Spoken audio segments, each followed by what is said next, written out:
You know those late night moments when you're sitting on your couch and your brain suddenly decides to take you on a cringe-worthy trip down memory lane? Yeah, that happened to me last week, and this time my brain decided to remind me of all of the stupid and horrible things I've done while in costume. So I thought, hey, why should I be the only one sitting here with all of these weird memories when I can share them with all of you? Am I using my YouTube as a therapist? Up for debate. If you're new here, hi, my name is Spring, and today I'm coming at you from a bit of a different angle. I haven't done a video quite like this. I have just done so many weird things that I decided to make a video about it, and if you like it, I have more. We're dipping our toes in this time. These are bad. I have so much worse.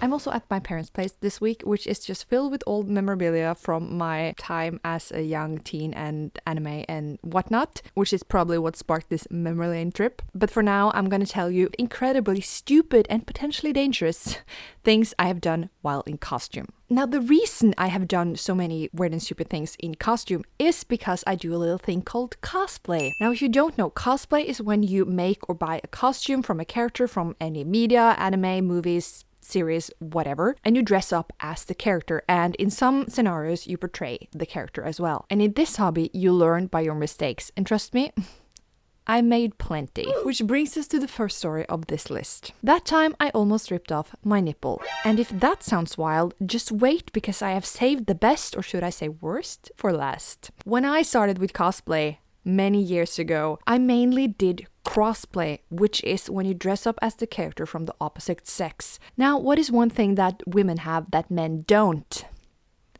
Boobs. Quite the dead giveaway, actually. To begin with, I used sports bras and I hunched my back over a bit. Terrible for my posture. That worked for a while, but I felt like the illusion wasn't good enough. So I decided to try and tape my chest. Now, you might be thinking, oh, Spring, did you use sports tape? Maybe trans tape? Boob tape? No, I used packing tape. You know those brown rolls of tape you use for boxes? Yeah, I used that. Okay, Spring, but did you at least use paper or cotton pads or anything to like cover your nipples or your boobs? No. What I did do was that I exhaled, grabbed the roll of packing tape and started wrapping it around my chest and back until I had a makeshift tube top made out of packing tape. This was of course bad on so many levels. Number one, I couldn't breathe properly because I had just exhaled before started wrapping. Number two, I used tape that isn't meant to be put directly on your skin, especially with nothing underneath. Please do keep in mind I was very young at the time, and I was actually ecstatic because my idea had worked. My chest was flat. Sure, it was uncomfortable and I couldn't breathe properly, but who cares? And I carried on wearing it for several hours. But after those many hours, the time came to take the tape off. I took a pair of scissors and I started cutting down the side of the tube top. As I slowly started to peel this off, it felt like I was peeling off a band-aid on really, really sunburnt skin. I don't know how else to describe it, but it felt like the tape had fused with my skin and I was ripping off the outer layer of my skin when it wasn't really ready to be ripped off. But the worst part was the nipples. Just to give you a bit of context here, the skin on your chest and especially your nipples are much thinner than the rest of your skin on your body. When I was slowly peeling the tape off of my nipple, I was genuinely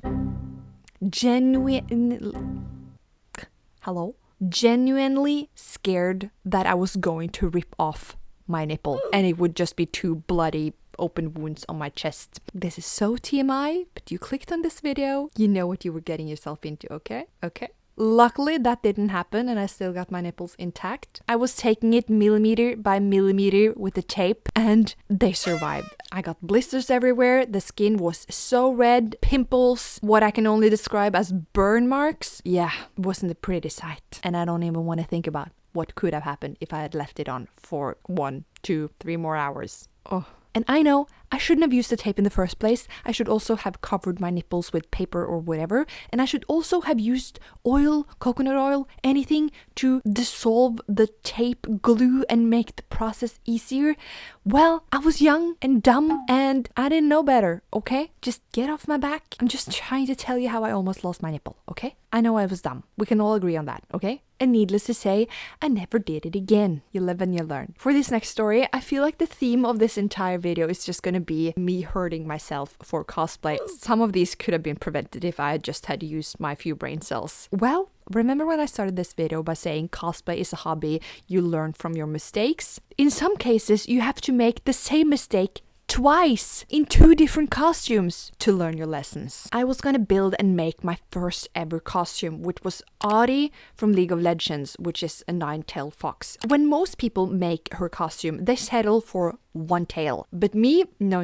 I had to be extra and wanted many tails. 'Cause why not? The 4 tails in the middle were made out of PVC pipes and covered with spray insulation, then carved into the right shape before they were covered with fake fur. However, after making those 4, I realized that that was going to be very heavy to have all of the tails made that way. So the rest of the tails were just PVC pipes and then stuffed with fluff. Looking back, all of them should have been made that way because it made them much lighter, but ain't nobody got time to remake 4 tails. Now, to wear this monstrosity of tails, I had threaded the tails onto a metal rod, and then that rod was hooked onto a harness I was wearing underneath the costume. Very, very ambitious first costume here, but we're shooting for the stars. So the costume was finally finished and the day of the convention had come, and I was gonna wear the costume for the first time. Had I tested it out, tried it out, worn it for a couple of hours or anything before the convention? Haha, no. So I get to the con, put on the costume and proceed to wear it the entire day. Now keep in mind, they were really heavy and I could hardly sit down. Not because of the costume was uncomfortable to sit down in, mostly because I took up so much space. So I had the weight of these tails pulling on my shoulder and ribcage for the entire day basically. And when the day had come to an end and I took off the entire costume, I was met with a horrific sight. My shoulders, my ribcage and my back was bruised beyond belief. I was blue and yellow and green and almost all of the colors of the rainbow. Here's the thing, a little phenomenon that happens when you're at a convention. You gain almost superhuman durability. You don't feel tired, you don't need food or water or rest. You just go, and then when you take off everything, the fatigue just hits you like a fist in the face. You would think I would be the victim of some kind of abuse or had been in the boxing ring the way I looked. My body and bones were sore for weeks. And you'd think I learned my lesson, right? Don't put heavy stuff on a harness and wear it for many hours. Well, guess again. Long story short, a few years later I made another costume, and this time it was Charizard from Pokemon.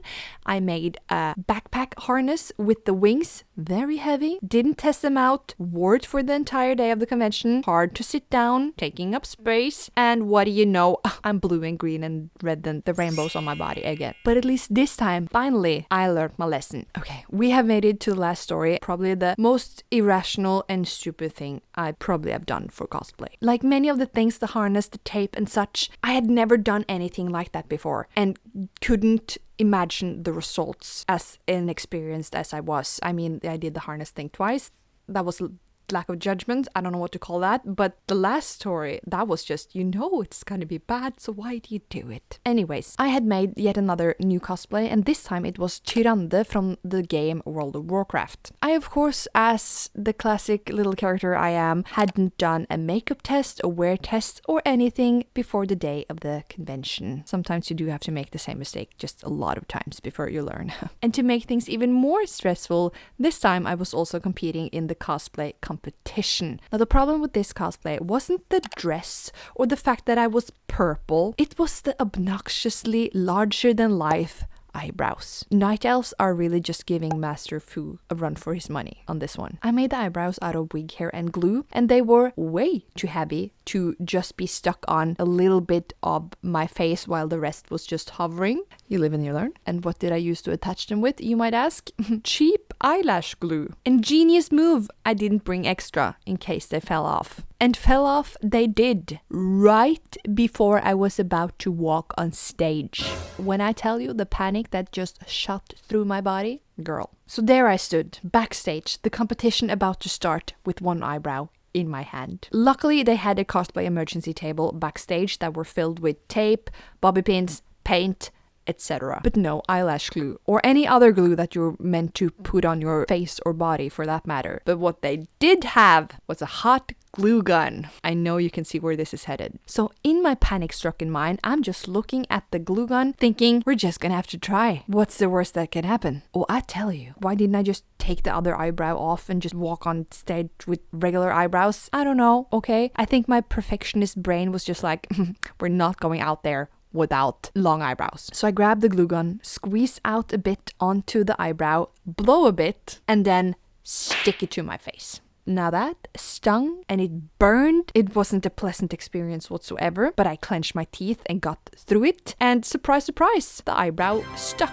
So I proudly walk on stage with 2 long-ass eyebrows and they stick on for the rest of the day. Then when I come home and it's time to take everything off and de-purplify myself, the one eyebrow that is glued on still with eyelash glue practically just falls down in my hand when I touch it. Glue gun eyebrow, that is a different story. So I then start to peel this glue gun eyebrow off and it hurts a lot, because why wouldn't it? And not only is the skin red, I get blemishes and whatnot, but I also give myself a very not so tasteful eyebrow waxing. And my one eyebrow looks like it was straight out of the 90s. It wasn't much hair left. There's a reason we have a saying in the cosplay community that goes, what don't we do for cosplay? Well, I'll tell you one thing, I'm never gluing my eyebrow with hot glue again. That's where I set my limit. Also, side note and not so fun fact, I was going on a date like one day after the con. You live and you learn. The moral of the story. And that, my friends, was very stupid